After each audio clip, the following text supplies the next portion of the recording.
So we're on Andover. It's sad that literally it was yesterday. You know, it's called a mass shooting. Yes. Is there a definition if you shoot more than? Well, there's multiple people that are shot or killed. But these are difficult times, and I think that what we're seeing is that a great number of people are concerned.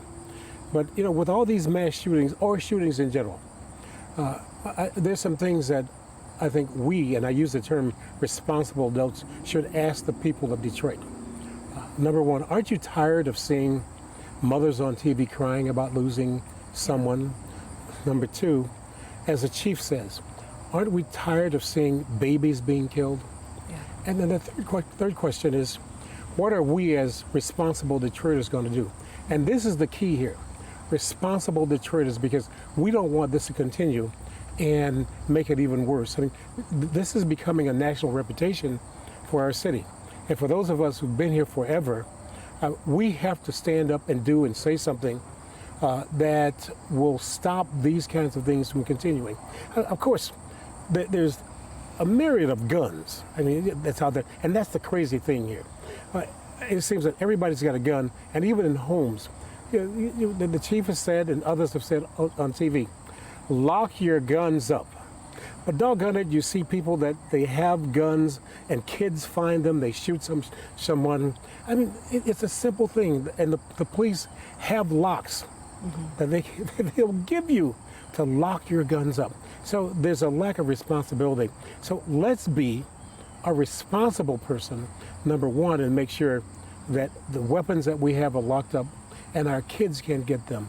And secondly, as responsible adults, we have to say enough is enough, and what are we going to do about it? And that starts a conversation. When you say enough's enough and what are we going to do, what are some ideas? Well, let's go this. We know that the police can't do everything. Right.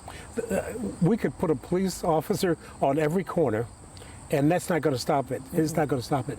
So let's do this. For instance, some friends of ours, Earl Curitan from the Detroit Pistons, Lomas Browns from the Lions, and some other people. What we've decided to do, because we know that if we start at a young age, we can have an impact. So we've decided we're going to adopt a school.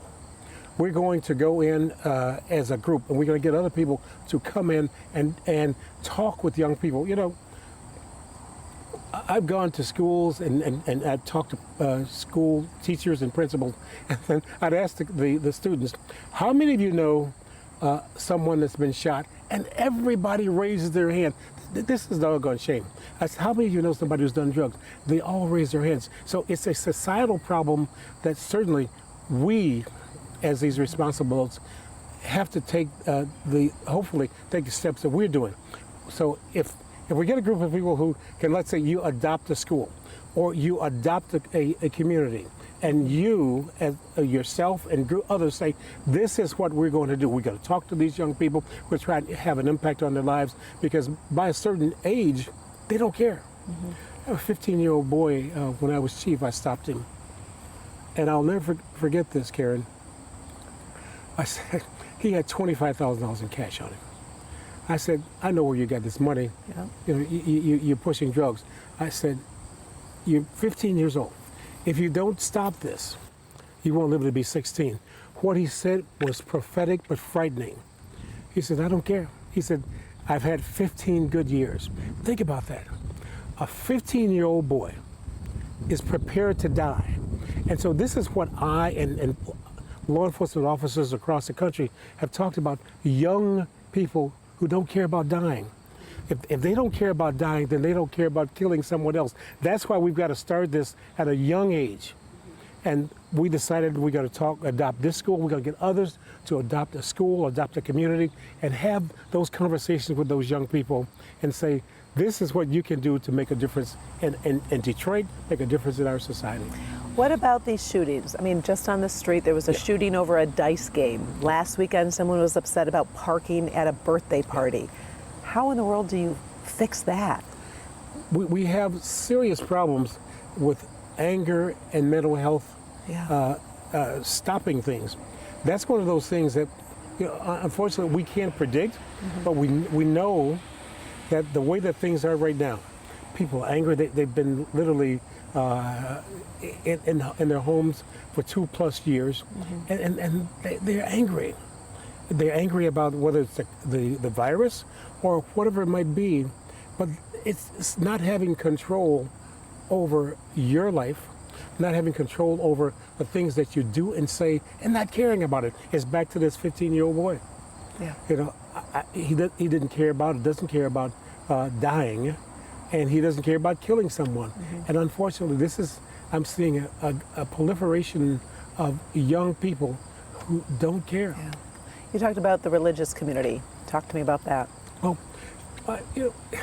it's interesting because part of what we're doing as part of the religious community, we are adapting. That's part of the group, Monsignor Kosanke and others. And so what I'd like to do is get more and more of the ministers within the city of Detroit to do exactly what we're trying to do with young people. Because the reality is we're not seeing young people in church. My church, I see a few, but the reality is you don't see that many. There has to be more outreach probably by the religious community to say, look, this is what we're going to do to make a difference in our city with young people, with whomever it might be, to have an impact on their lives. Are you worried for Detroit? I'm worried, but I think that it's like my granddaughter, she wears a shirt that Detroit is always strong. And look, I'm 79 years old. And I've lived in Detroit for 70 years. Yeah. I've seen it at its best. I've seen it at its worst. But I don't think that we are at the pits yet. Because I think that there's some people who are really trying to make a difference. Yeah.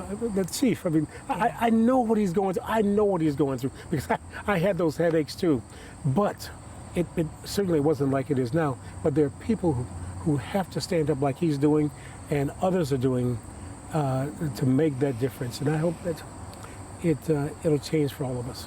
Anything else you think important to mention?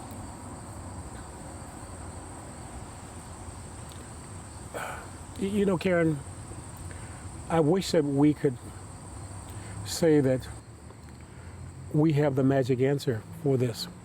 For instance, there was someone who said everyone should have a gun to protect themselves in their home. But we see that's not working.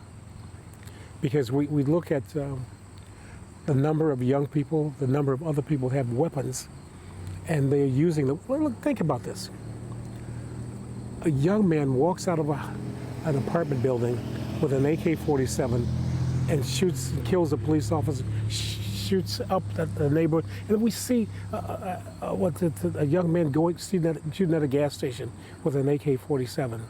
I mean, these are the crazy things that we're seeing, and it's glamorized to a certain extent. We can't do that. We absolutely can't do that. Responsible adults have to say enough is enough. We cannot continue to have this in our city. We don't want people to think of Detroit as this city where anything can happen, anytime, any place. We really worked hard to beat that image. I mean, we absolutely really did. made so much progress. We absolutely did, and now we have to continue to do that. We have to have the guts. Yeah. I wish I could say the other. We have the guts to say, hey, enough is enough. Stop it. Yeah. But not only stop it, but we have to stand up. We talk about people who have that no snitch thing. Yeah. Oh, hell, we're beyond that. I mean, we have to save our kids. We have to save our families. We save our city. Each neighborhood, street by street. Block by block. Yeah. Years ago, my dad was the president of the Homer Street Block Club. And he organized everybody in that neighborhood. This is what we're going to do. They built a baseball field. They built other things to make a difference. But he was a leader, and I'm calling upon people in neighborhoods to become leaders in their neighborhood, to say enough is enough, and stop it. Okay. Thank you.